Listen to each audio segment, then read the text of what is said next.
Okay, this is Kean University Piano 2, and we're going to look at page 144. Page 144 in the Alfred book. And it's nothing but a bunch of broken chords. And I had mentioned to you, in looking ahead to it, now we're actually studying it, that you play them in block chords. So instead of playing, the way to learn any broken chord piece is to play them in blocks. That represents the first measure. This represents the second measure. This represents the third measure.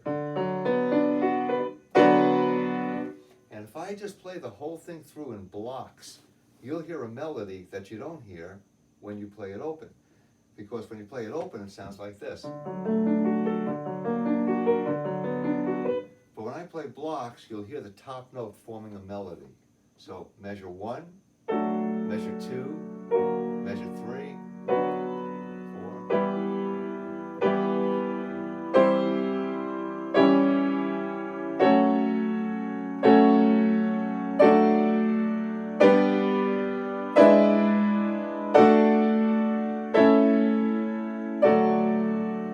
You'll notice in measure 5, 6, 7, measure 7, no, what is it? Measure, I forgot where it is. The notes are different. Oh, so in measure 12, and the next to the last measure. Make sure you don't play the same thing in the left hand and right hand. They're different. Now, here it is as we play it. And if you want to make note of these chords, it will be very, very good for you. Everybody I worked with today, I only worked with half a Piano 2 class, they wrote the chords in. And it sounds like this. D, D augmented. This chord's B minor over a D, meaning B minor, but the bass note is D. Then comes E minor, another E minor. This was the weird chord for everybody. This is E minor, but the B is sharp. It sounds like a C chord. But the name of the chord is E minor plus 5. Because it's moving up to the C sharp. And as someone said in the last class, it sounds like the James Bond theme.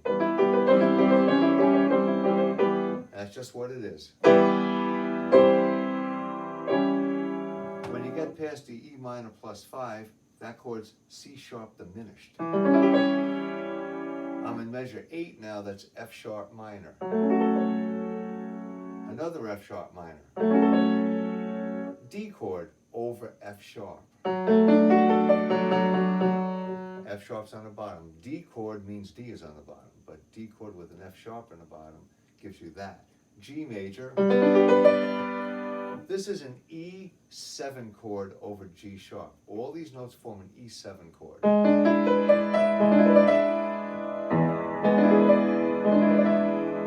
E7. Then comes a D chord, 6/4, or second inversion, or over A.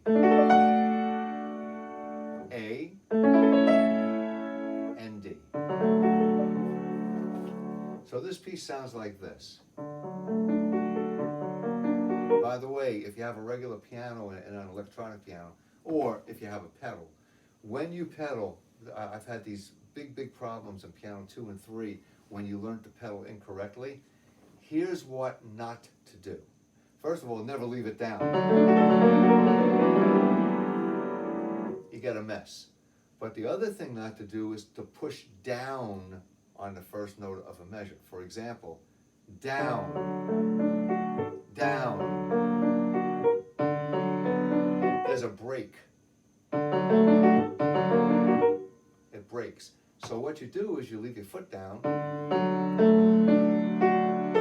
stays down until you hit the first note of the measure. It comes up, up, up. Okay? If you don't do that, you're going to have one of two things happening, a blur or this. You're chop. But here's the way the piece sounds.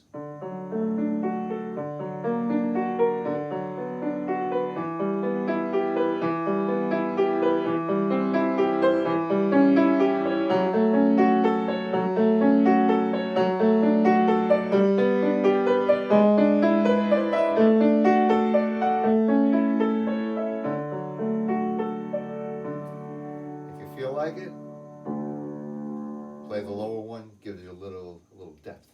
Okay, now that's due for this week. This is what's coming up, page 128. Page 128, Morning Salute. And in this piece, you have a left hand. Pretty easy. It's just a G chord without the D, a D chord without the F sharp. Use those fingerings, 3 and 1, and 5 and 2. This is page 128, left hand. Now the right hand has the melody. But in measure 9, the left hand has the melody. So it starts out in the key of G, but measure 9 goes to the key of D. So it's just a little temporary key. It's not a modulation of any kind. You never got there modulated. It simply is in a 5. It's 1 and 5. And if you play things from the early 1800s, 1 and 5 are the keys you kind of stay in. So here's the way this piece sounds.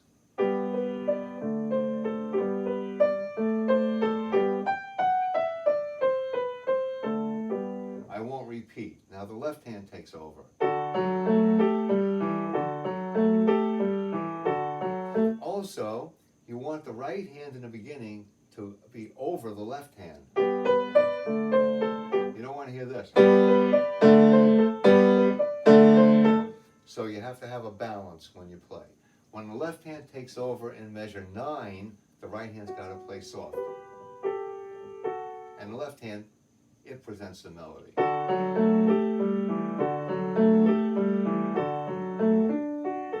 And here we go back to the key of G.